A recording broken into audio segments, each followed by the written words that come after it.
Negara tentang pentingnya mentaati protokol kesehatan. Gubernur DKI Jakarta mengatakan tidak ada teguran terhadap pelanggaran protokol kesehatan. Ini datanya ada. Jakarta Pusat mengirimkan surat mengingatkan bahwa ada ketentuan yang harus ditaati dalam kegiatan-kegiatan. Jika ada pembiaran kerumunan oleh pemerintah, maka reuni 212 tahun 2020 akan tetap digelar di waktu yang tepat.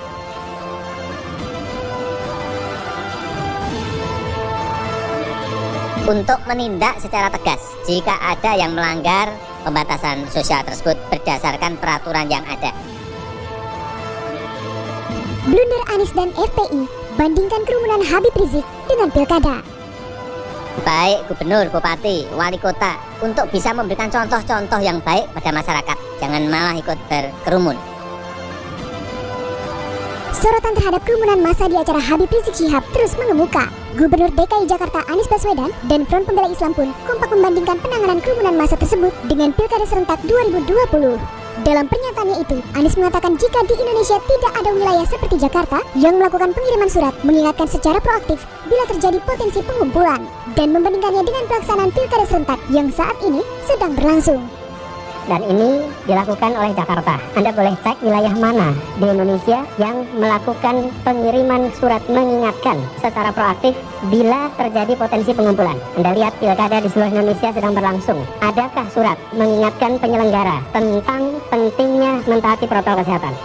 Senada dengan Gubernur Anies Baswedan, Ketua DPP FPI Slamet Ma'arif pun mengatakan semoga ada tindakan tegas juga kepada pelaku kerumunan saat pilkada ini. Bahkan ia pun mengancam akan tetap mengadakan reuni 212 di waktu yang tepat, yakni tanggal 2 Desember 2020 apabila pemerintah melakukan pembiaran kerumunan dalam pelaksanaan pilkada.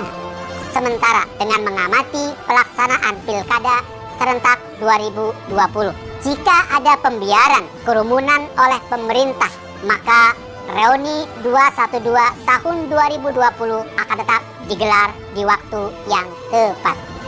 Terkait dengan pernyataan Gubernur Anies yang membandingkan penanganan kerumunan massa Habib Rizik dengan Pilkada 2020, Ketua Komisi 2 DPR RI Yakut Holil Koumas mengatakan jika cara berpikir Anies keliru, sebab di dalam peraturan KPU sendiri sudah dicantumkan tentang larangan berkerumun berikut dengan sanksinya, di mana pengawasannya dilakukan oleh Bawaslu dan aparat kepolisian. Melihat pernyataan Anies yang menuding tidak adanya tindakan terhadap pelanggaran protokol kesehatan pada saat pilkada berlangsung, seolah-olah dirinya ingin menyudutkan pemerintah. Namun pernyataannya itu dibantah oleh Dirjen Bina Administrasi Kewilayahan Kemendagri. Dalam bantahannya, Dirjen Bina Administrasi Kewilayahan Kemendagri, Safrizal mengatakan jika data penindakan terhadap pelanggar selalu dipaparkan dalam setiap rapat evaluasi pilkada. Namun karena tak pernah ikut rapat lantaran tak ada pilkada di DKI Jakarta, maka Anies pun tidak mengetahui data laporan tersebut. Gubernur DKI Jakarta mengatakan tidak ada teguran terhadap pelanggaran protokol kesehatan. Ini datanya ada. Ya memang Aceh dan DKI Jakarta tidak ikut pilkada, sehingga data-data ini memang tidak kita paparkan di hadapannya Gubernur Aceh dan DKI, tetapi yang lain untuk kita paparkan dan kita evaluasi tiap minggu, 2 minggu, dan per bulan.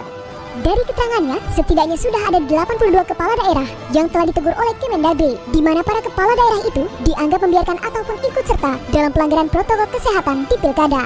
Tapi data yang kita kemukan tadi ada 82 sudah diberikan teguran tertulis. Tapi tentu nanti akan dilihat, dipelajari, setiap pelanggaran itu kan ada sanksi.